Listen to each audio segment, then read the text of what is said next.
This is Carl's Mustang. We're back on GT7.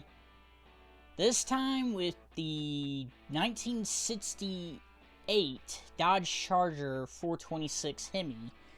Now what's funny about this is Gran Turismo always had a 1970 since Gran Turismo 3 or 4 I think it was. So it's interesting they went with the 1968 instead of going with the 69 or going back to the 70s model. But, otherwise, we got it. It's 158K, which actually ain't that bad, considering what it is. But, as usual, I'm going to go ahead and get it. And I'll see you guys out towards the track.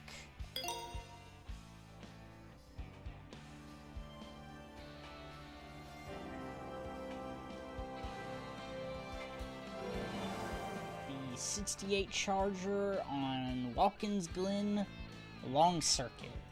I thought this was kind of a perfect track. I mean, it's probably going to over-rev on the straightaway, but who gives a damn? Like, I know this thing's probably going to need a transmission upgrade, suspension upgrade. It's going to need the usual stuff a muscle car needs anyway. But, of course, sports soft. And, of course, no weird quirks here. Just everything's stock. But as usual, I'm going to go quiet and tell you my thoughts at the end of the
my thoughts.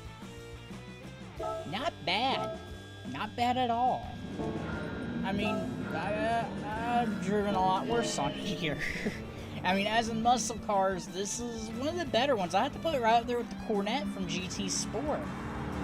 Because the Corvette in GT Sport was very good considering it was from 1968, I think.